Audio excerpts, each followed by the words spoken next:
D'un point de vue naturel, il serait plus aisé de suivre le roi partout où il va. Dans les jours de sa chair, nombreux furent ceux qui le suivaient partout où il allait. Il n'aurait jamais manqué un rendez-vous, ne serait-ce que pour voir ses œuvres puissantes. Bon, n'a-t-il pas dit qu'il y aurait des pains et des poissons? En revanche, ceux dont nous parlons suivent l'agneau, ceux qui veut dire qu'ils sont disposés à partager la communion de ses souffrances. À l'instar de l'apôtre qui fut le premier à utiliser cette expression. La connaissance de Christ et la communion de ses souffrances, Philippiens 3,10, ne faisaient pas reculer l'apôtre Paul.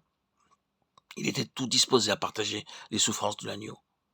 De là émerge un peuple à part, un groupe particulier de personnes. Et si nous considérons la chose sous cet angle, nos soupçons et nos craintes s'évanouiront à coup sûr. Une fois ces gens identifiés, le terrain de la suspicion et de la crainte s'effondre. Tout devient parfaitement clair lorsque nous examinons cette question en relation avec tout ce qui est dit au sujet de l'agneau. Aussi, nous faut-il envisager toute la parole de Dieu par rapport à l'agneau afin de comprendre qui sont ces personnes et ce qu'elles représentent. Car elles ont sans nul doute embrassé et épousé tout ce que signifie l'expression, la communion de ses souffrances. Elles ont fait corps avec l'agneau, sa vie, son caractère et son œuvre. Voici le sens de ce passage. Primo, nous sommes en présence d'un groupe de personnes qui se démarquent et se distinguent par une communion hors du commun avec Christ, en sa qualité d'agneau. Soulignez le mot agneau, le nom agneau avec tout ce qu'il représente. Puis voyez dans ce passage un peuple jouissant d'une relation particulière avec le Christ agneau, et lié avec ce que lui-même entend par le mot agneau. Il ne fait guère de doute que cette phalange reçoit des honneurs particuliers. Elle apparaît dans ce passage auréolée d'honneur et se trouve dans une position tout à fait privilégiée. Rien que le ton sur lequel il en est parlé souligne la valeur inestimable et le côté sacro-saint que le Seigneur lui confère.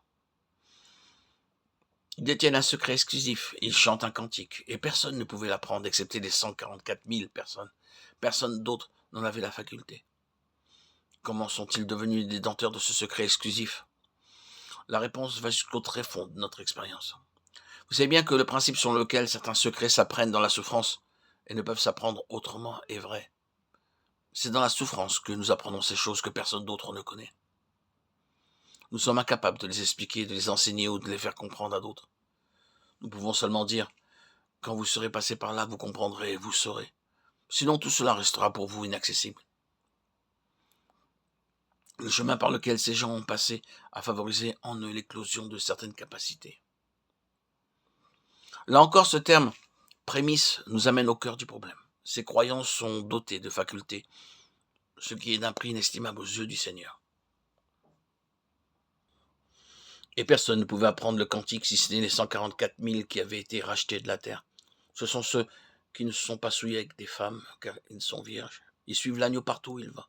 Ils ont été rachetés d'entre les hommes comme des prémices pour Dieu et pour l'agneau. Et dans leur bouche, il ne s'est point trouvé de mensonge, car ils sont irréprochables. Apocalypse 14, 1, 5. Bien évidemment, le mot prémisse y fait allusion de manière explicite ou sous-jacente. Ce terme amène au cœur du problème. Ces croyants sont dotés de facultés, ce qui est d'un prix inestimable aux yeux du Seigneur. Ce qui vient en premier et qui est appelé prémisse est toujours déterminant. C'est un principe de la parole de Dieu, que la première mention d'une vérité renferme toujours en elle-même tout ce qui en découlera par la suite. Ce peuple, cette phalange, a une valeur intrinsèque, la capacité de donner à être créé en elle. La figure utilisée change à la fin du livre de l'Apocalypse. Il y a la cité et du trône même sort ce qui est destiné à la guérison des nations. Les nations bénéficient de ce qui provient de cette partie centrale. Ces valeurs intrinsèques peuvent se reproduire indéfiniment en profit d'un plus grand nombre de personnes qui résident au cœur de la cité. Les prémices, oh oui, ils ne sont pas les seuls à en faire partie, mais ils sont les premiers à posséder ces valeurs qu'ils détiennent en faveur des autres. Ce pouvoir de transmission s'exerce grâce à cette faculté engendrée dans la souffrance. N'est-ce pas conforme au principe que nous venons d'évoquer?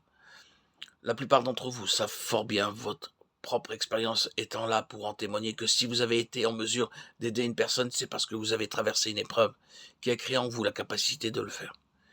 Il ne s'agit pas d'une simple transmission d'informations, cette capacité-là provient de ce que Dieu a forgé par l'expérience au plus profond de votre être et de surcroît par une expérience douloureuse. C'est de cette manière-là que ces individus ont acquis le droit de gouverner en premier. Ils gouvernent par leur capacité et leur aptitude à donner et à transmettre. Ils ont un secret exclusif que nul autre ne peut apprendre. Ici, l'idée implicite est qu'ils se sont engagés à fond avec le Seigneur et qu'ils jouissent en contrepartie d'une position élevée pour le servir.